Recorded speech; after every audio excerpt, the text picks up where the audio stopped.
Hey, good morning, good evening, good afternoon. Welcome back to my YouTube channel here. We are back with a wrap up of week 6 of the NFL season. So, if you watched my previous video, which is linked down in the description below, you can watch what I predicted to do, or what I predicted to have happen here in week 6. And I think I did pretty well, all things considered. And we're going to go through some of those picks. I've been getting my spreadsheet updated a little bit ahead of time, but some of this we'll do as we go through the game. So this is my first video in terms of reacting or responding to the week that had just happened. And then I'll do a video tomorrow or Thursday morning. Will come out probably recorded on Wednesday night, and that'll be my picks for week 7. So, without further ado, let's go ahead and jump right into it. Let me switch over here to the right screen. I'm going to start here with the Chiefs.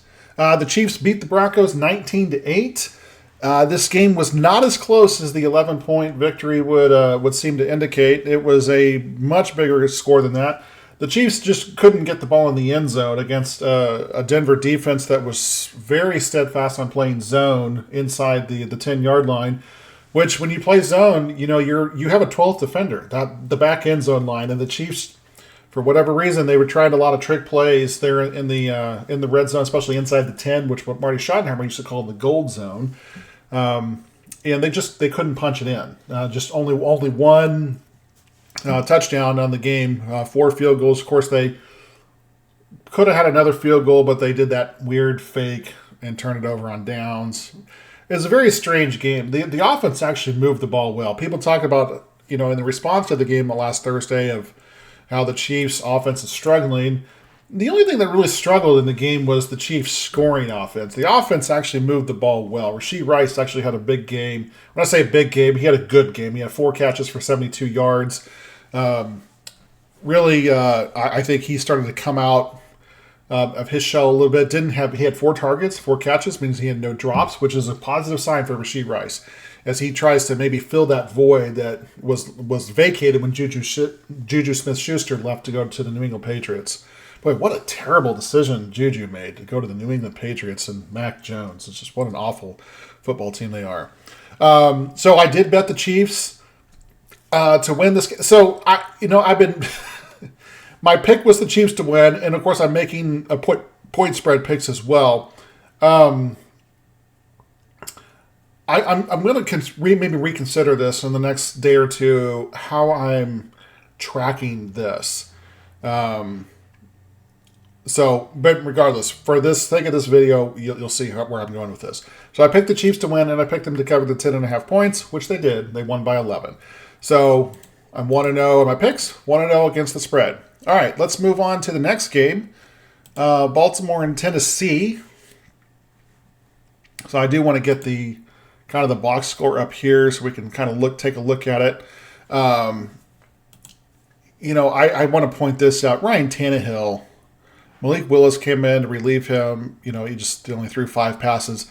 Ryan Tannehill, I think his time is done. Ryan Tannehill needs to retire or needs to move on. Maybe he could be a backup like a Chad Henne was with Kansas City, somewhere else. But Ryan Tannehill's time is done. He's not a good quarterback, and Tennessee really needs to reconsider how they're constructing their roster. I know I really like their head coach.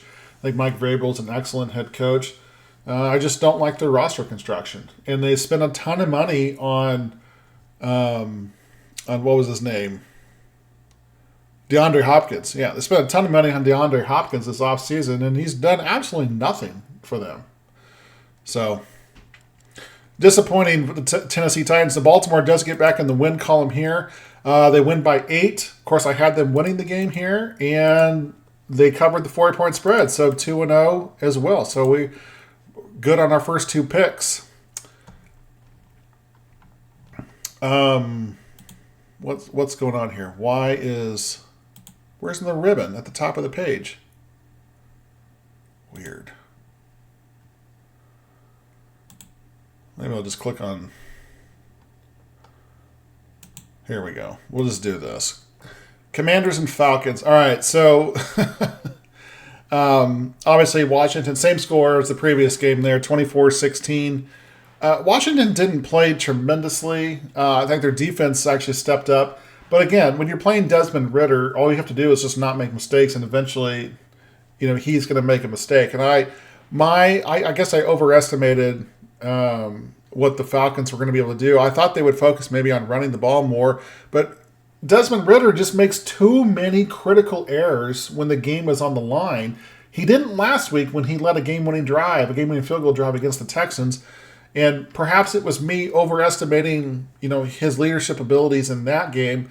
And then coming into this game, it didn't pull it through. Now, I want to say something about this. Now, this is 24-16. You're like, oh, well, they only had 1 touchdown and 3 field goals. No, they had 2 touchdowns and 1 field goal, but they went for 2.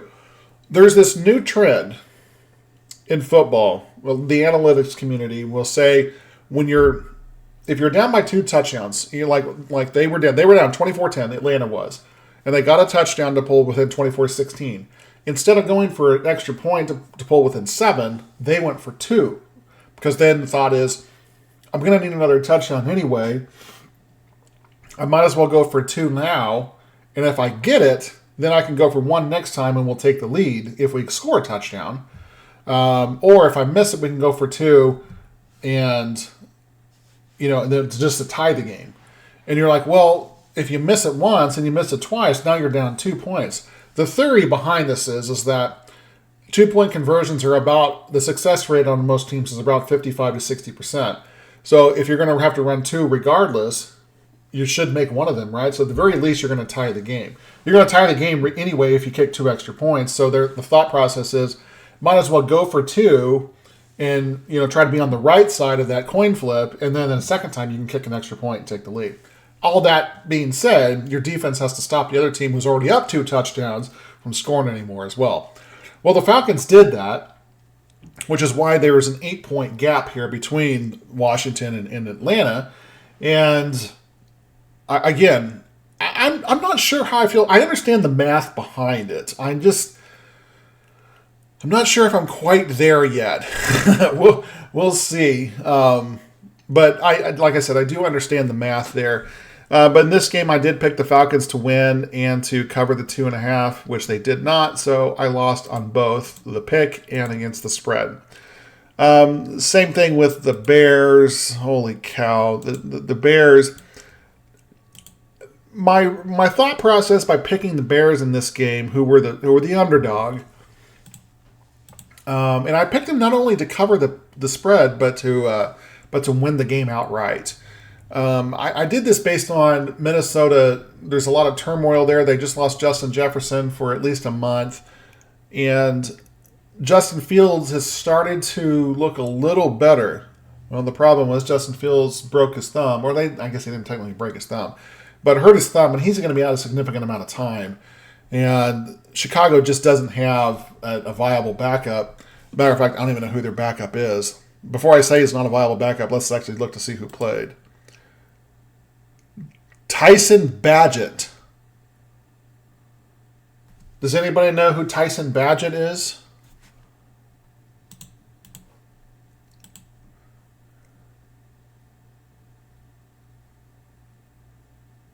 He went to Shepherd College.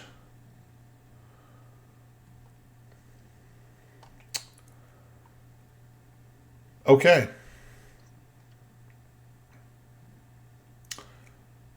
Shepherd College. I've never heard of Shepherd College, which is...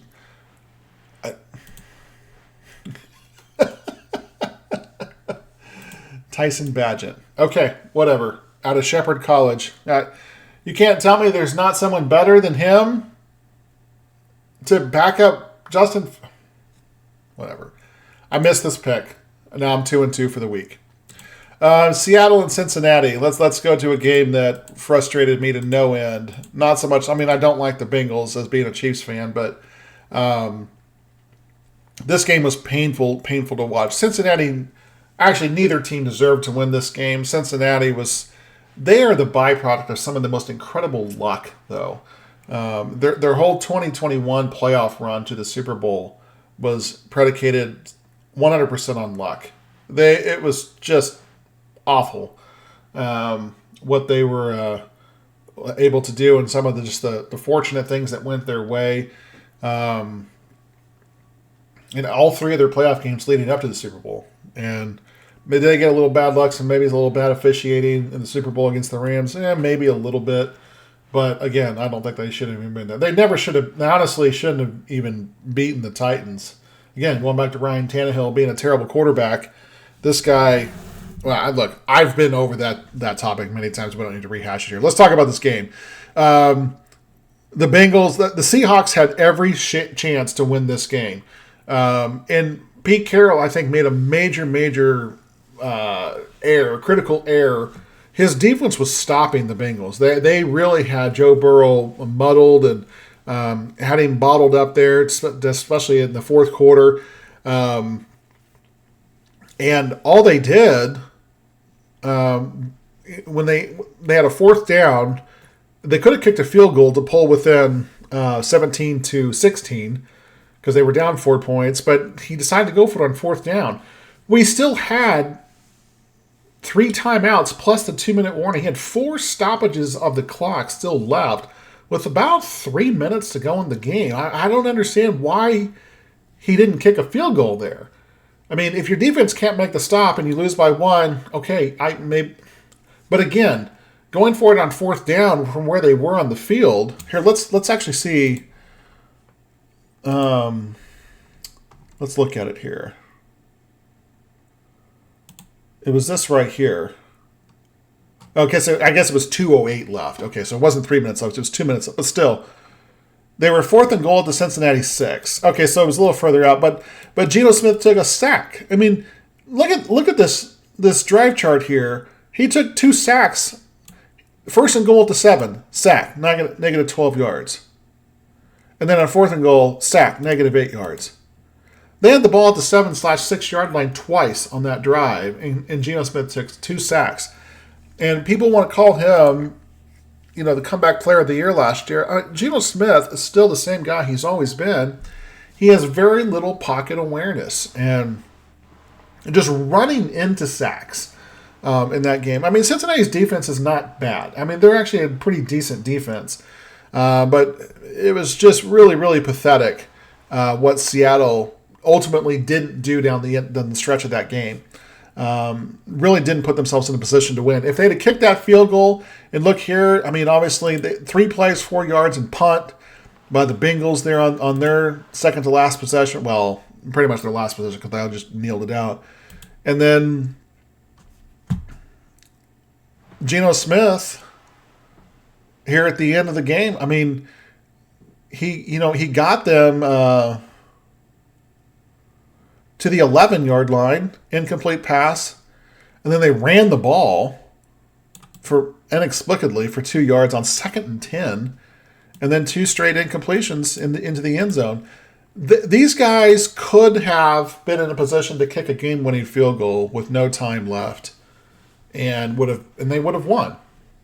And again, this is the kind of fortunate bounces that the Bengals have been receiving the past couple of years from their opponents. Their opponents just making really stupid decisions. So, but again, I did pick the Bengals to win and to cover, and they won by 4. The line was 2.5, so I got a win on both sides.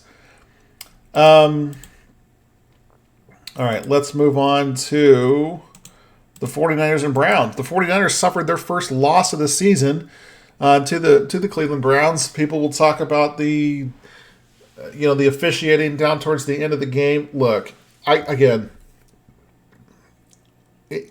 blaming the refs for a loss is the free space and NFL loser bingo.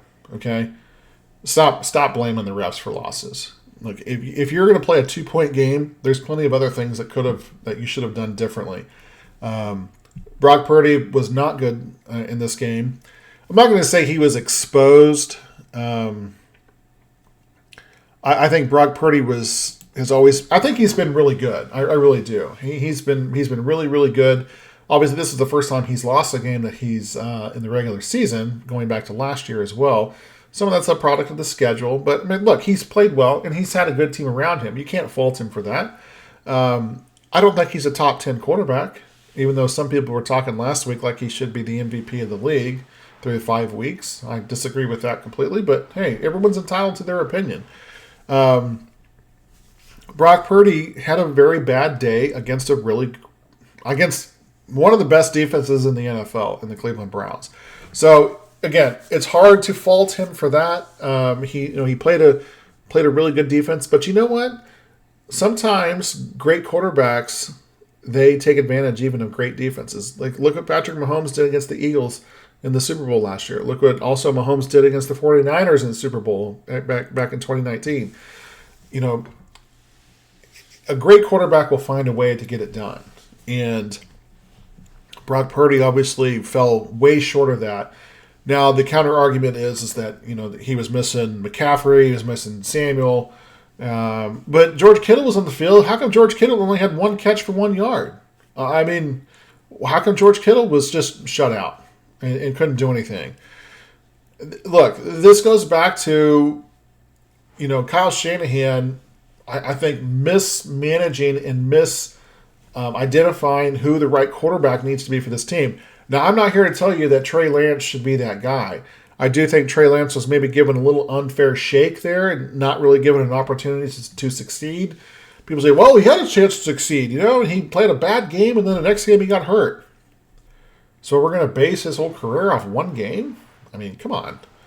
So I hope Trey Lance gets another shot sometime.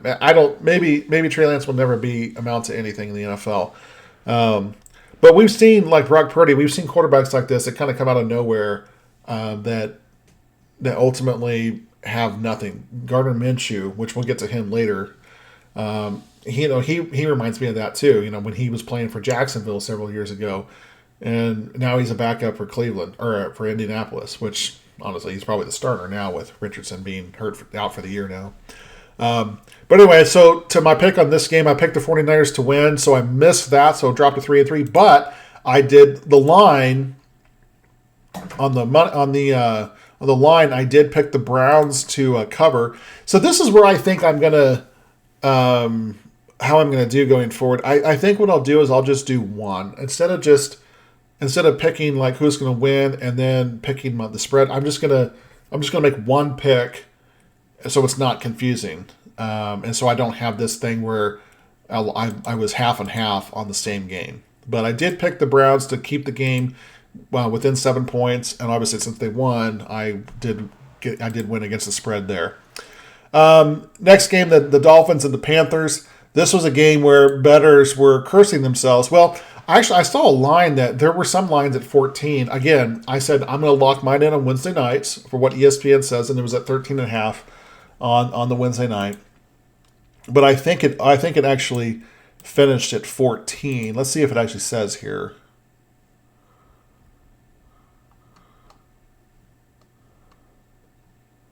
I don't know if it...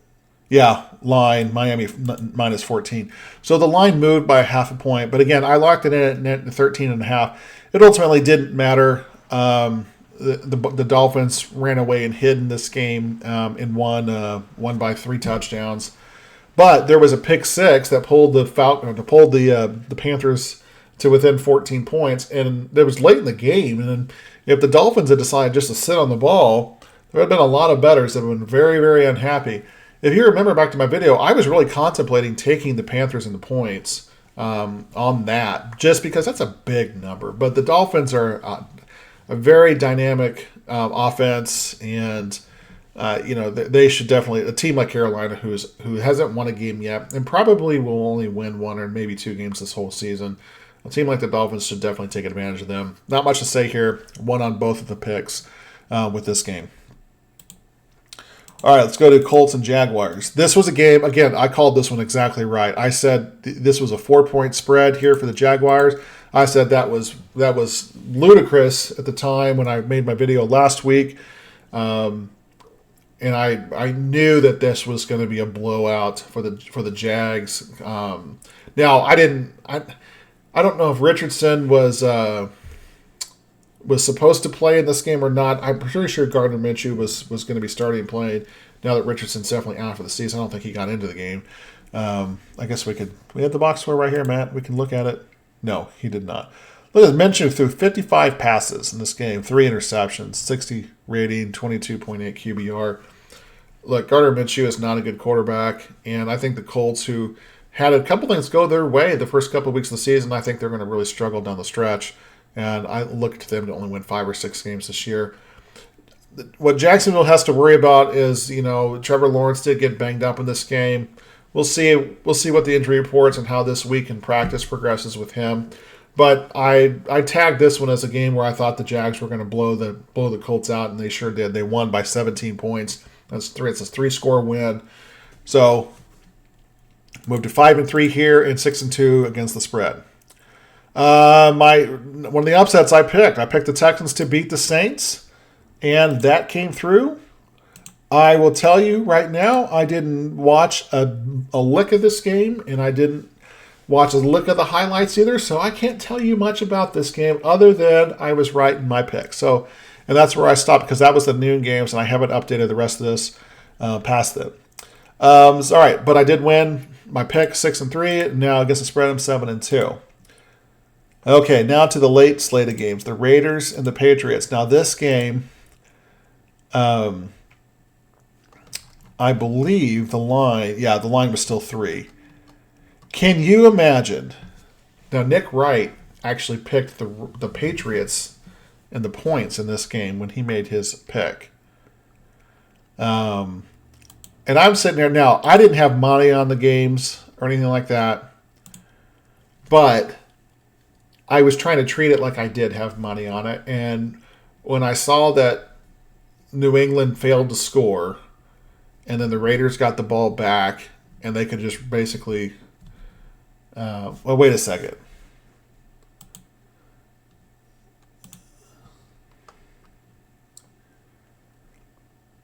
Yeah, that's right. New England, I'm sorry, I was thinking of a different game. The Patriots scored a touchdown with, what was it, about 3.5 minutes to go to pull within 2 points. And I thought, son of a gun, I'm going to lose this pick. I'm going to lose this thing against the spread because I picked the Raiders to cover the -3. And then when the Raiders got the ball back, I'm like, maybe they can drive down. Maybe they'll get a big play. Maybe they'll get in position to kick a field goal. But I'm like, they're not. I said, even if they get in position to kick a field goal, they're going to run the clock out and just take knees. So what happens? They get 5 plays and they punt the ball away. And I'm like, well, that's it. I'm going to lose this. And then what happens? And I watched this happen. They're at the 9. They get to 6 yards, and then they're at the 15. I'm not even thinking safety at this point. But then when they got the holding to go back 7 yards, I still wasn't thinking safety. And of course, then they got pushed back again to the 4-yard line. And then on 3rd and 15, Mac Jones is tackled in the end zone. And I didn't let out any kind of noise or anything because I really don't, like I said, I didn't have any money on the game. But to push it from 2 to 4 points to be in my favor. And Nick Wright was just I know he tweeted out about it that he was just sick to his stomach because he put money on the Patriots and he actually put real money on it. That's what happens when you bet on sports. You're going to lose sometimes ridiculous ways like this, and it definitely was a ridiculous way for that number to get there. So let's go ahead. So I did move to 7-3 here, and now 8-2 against the spread. Okay, Cardinals and Rams. Now this one I took it right in the shorts, 26-9. I'm not going to even open up this one. Again, I didn't watch any part of the highlights with this one. I missed both. No, wait, I did pick the Rams to win, but I picked the Cardinals to cover. So I did get this one right. So that goes to 8-3, but I lost here, so we're back to 8-3 here. Eagles and Jets. I picked the Jets to keep the game within 7 points. But I picked the Eagles to win, so I did lose my pick there. But, again, 9-3 against the spread. Bucks, picked them as an underdog to beat the Lions. That did not happen as they got... That was just not good. So 8-5, and then 9-4. And then the Bills. So this is now 9-5, and but this is 9-5 because they did not cover the 14 points. And then the Cowboys did win by 3 points. 2.5 points is the spread. So I end up at 10-5. 10-5. So, you know, I'd like to be a little better than 10-5 for the picks, but again, I'll take it. Especially when I look at my straight up picks that missed. Of course, I didn't anticipate the Eagles losing there. I lost that one. I lost, of course, the 49ers. So 2 of the undefeated teams I had winning. So I lost. That was 2 there. And then the Bears with their quarterback getting injured. The Falcons that was almost a coin flip anyway. What was the 5th one? Oh, Tampa Bay. Yeah. So I went with Tampa just because I thought that the Lions were due for a little bit of a letdown, but man, they came out and really bottled up Baker Mayfield and did a fantastic job. So again, 10-5. I'm not going to cry about that. That's a pretty decent score there for the week. All right, so let's get my spreadsheet updated here. That is a miss with the Eagles. Now, these, again, were my preseason picks. That's a win there. The Giants did lose to the Cowboys. The Lions did not lose to the Bucks, so I missed that. So my preseason pick week is probably not going too well.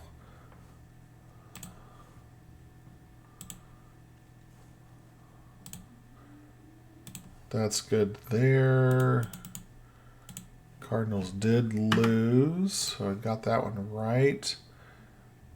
The Patriots, I did pick them to lose there. I picked the Raiders to win. I picked the Chargers to lose. I picked the Jets to lose, so that was a miss.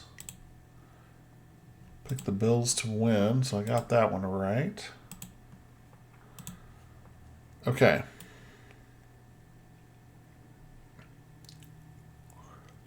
So there were 15 total games.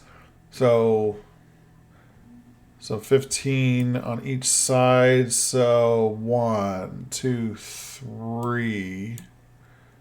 So I had 12 greens and 3 there. And then 1, 2, 3, 4, 5, 6, 7. Ugh. 8 and 7 there. Which makes my picks. There we go. 10. So really, I had some picks that were different, but still, I had some picks that were different from the week to week from here. But overall, I was still 10-5. So here on the season, and I'll scroll so you can actually see this. On the season now, I'm 60. I'm just straight up picks from the preseason, 65-28 for right at about 70%. So I'm not doing too bad there. Around 70%, just picking straight up before the season started. Not doing too shabby there. As we'll get into the next week of games, let me switch the camera over here. As I get into the next week of games, like I said, I'll get my spreadsheet formulated and get it ready to go, and then I'll probably record that video tomorrow night. Get that up and released on YouTube on Thursday morning. And not sure. I think I'm going back and forth. Do I want to keep doing things against the spread or just want to make picks? Because again, sometimes it gets confusing. Maybe I'll keep doing it this way, and then keep track of both. So again, I haven't been keeping track of picks on a week-to-week basis. This is like I said, week 6 is the first time I'm actually making picks different than what I made in the preseason. But just want to give an opportunity to, to make a little different pick in terms of how the season's progressing. I mean, especially like with things like the Jets and now the Colts with Anthony Richardson, being out for the year with going to have shoulder surgery. That's a hard phrase to say. Shoulder surgery. There we go. So a really unfortunate thing there. One of the things though about him is that when you play like he does, you're going to be at more of a risk for injury. I think he's a lot like RG3 was back in the day for Washington, and he's going to have to really kind of figure out a different way maybe to play the game, or he's just going to be hurt all the time, and that's going to be unfortunate. They spent, I think, the number 4 overall pick on Richardson, and right now, C.J. Stroud looks like the best quarterback pick from this last draft. I do want to see the Titans not go to Malik Willis. I do want to see them go to who was their quarterback that was drafted in the second round. I can't even think of his name. Will Levinson? Levin? I don't know. Something like that. You guys know who I'm talking about. The guy that was in the green room for a day and a half. Poor guy with his girlfriend and his parents, and that was awful. Awful thing to go through, to be drafted in the second round. So, anyway, thanks so much for watching this video. If you like this video, please give it a thumbs up. Consider subscribing to my channel for more content. I'll be back tomorrow with my Week 7 picks, and we'll go from there as we keep rolling through the NFL season, which is a little over a third of the way over already. It just flies by. So, again, thanks so much for watching. Hope you enjoyed it. Have a great day. Talk to you later.